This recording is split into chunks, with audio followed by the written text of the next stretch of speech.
এবার জলপাইগুড়িতে রাতের অন্ধকারে এটিএম লুঠের চেষ্টা, পুলিশের তৎপরতায় দুই যুবক গ্রেপ্তার। জলপাইগুড়ির ময়নাগুড়িতে জোড়া এটিএম লুঠের পর শিলিগুড়িতেও একই কায়দায় এটিএম লুট হয়েছে এ মাসেই। এবার একই ঘটনা জলপাইগুড়িতে, তবে পুলিশের তৎপরতায় ধরা পড়ল দুই যুবক। শনিবার সকাল 9:30 নাগাদ জলপাইগুড়ি জেলা পুলিশ সুপার উমেশ খান্ডাবাহাল প্রেস বিজ্ঞপ্তিতে জানান, জলপাইগুড়ি শহরের রানীনগর এলাকায় বিএসএফ ক্যাম্পের গেট সংলগ্ন একটি এসবিআই এর এটিএম থেকে টাকা লুঠের চেষ্টাকে বানচাল করল কোতোয়ালি থানার পুলিশ।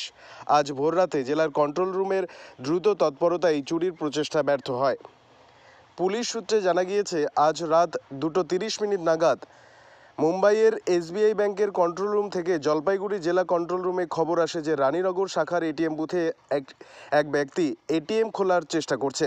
খবর পেয়ে কোতোয়ালি থানার নাইট মোবাইল টিম ছুটে যায় ঘটনাস্থলে।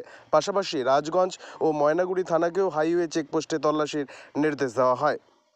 এএসআই মুনিরাম রায় ও এএসআই বিশাল ছেত্রী ঘটনাস্থলে গিয়ে এটিএম বুথের সামনে দুটি মোটরসাইকেল ও একটি ছোট এলপিজি গ্যাস সিলিন্ডার দেখতে পান। পুলিশের উপস্থিতি টের পেয়ে দুজন চোর দৌড়ে পালানোর চেষ্টা করলে এএসআই বিশাল ছেত্রী ধাওয়া করে এক যুবককে ধরে ফেলেন। ধৃতের নাম কৌশিক মুখার্জি, বয়স 24, বাড়ি রানীনগর চিউড়াপাড়ায়। ধাওয়ার সময় সিঁড়ি দিয়ে নামতে গিয়ে সে কিছুটা আহত হয়। পরে আরেক অভিযুক্ত পথিক সরকার, বয়স 25, বাড়ি রানীনগর শুকুরপাড়া, তাকেও পুলিশ গ্রেপ্তার করে। প্রাথমিক তদন্তে জানা গেছে, এটিএমের সামনের অংশ ক্ষতিগ্রস্ত হলেও ভেতরের ক্যাশ চেম্বার অক্ষত রয়েছে।